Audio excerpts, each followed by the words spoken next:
அரசு சார்பாக நிதி அமைச்சர் தங்கம் தென்னரசு இன்று பட்ஜெட் தாக்கல் செய்திருக்கிறார். இந்த பட்ஜெட்டில் அவர் மகளிர் நலன் சார்ந்த அறிவிப்புகள் பலவற்றையும் வெளியிட்டுள்ளார்.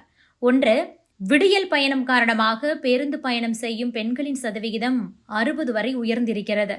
மாதம் 888 ரூபாயை பெண்கள் சேமிப்பதாக திட்டக்குழு அறிக்கை கூறுகிறது. இரண்டாவது, மகளிர் உரிமை தொகை திட்டத்தில் புதியவர்கள் விண்ணப்பிக்க உரிய வாய்ப்பு விரைவில் வழங்கப்படும். 3, பணிபுரியும் பெண்களின் வசதிக்காக மேலும் 10 இடங்களில் தோழி விடுதிகள் கட்டப்படும்.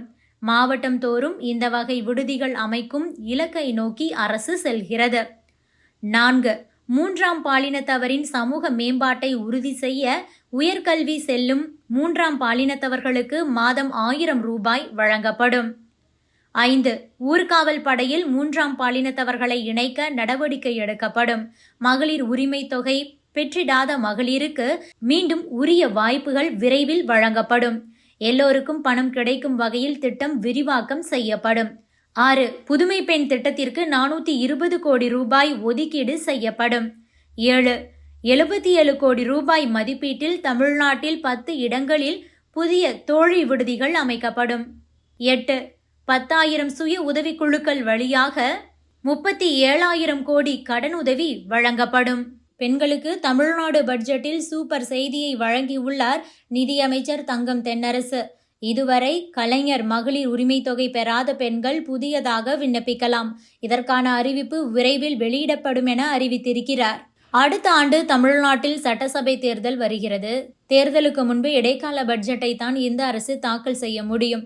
எனவே தற்போது தமிழக அரசு தாக்கல் செய்யும் பட்ஜெட் தான் முழுமையாக இருக்கும்.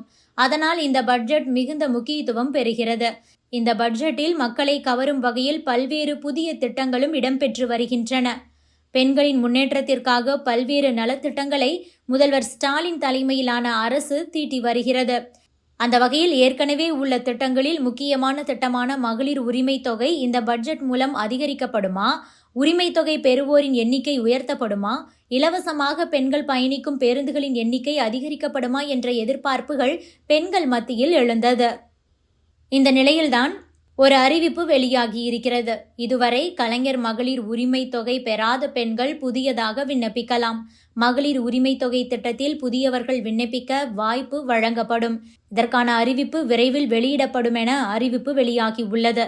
மேலும் மகளிர் உரிமை தொகை திட்டத்திற்கு 13,807 கோடி ரூபாய் ஒதுக்கீடு செய்யப்பட்டுள்ளது. கல்லூரி மாணவ மாணவிகளுக்கு வழங்கப்படும் புதுமை பெண் திட்டம், தமிழ் புதல்வன் திட்டம் மூலமாக மாதந்தோறும் வழங்கப்பட்டு வரும் 1000 ரூபாய் தொகை மேலும் உயர்த்தப்படலாம் என்ற ஒரு தகவலும் வெளியாகி இருக்கிறது.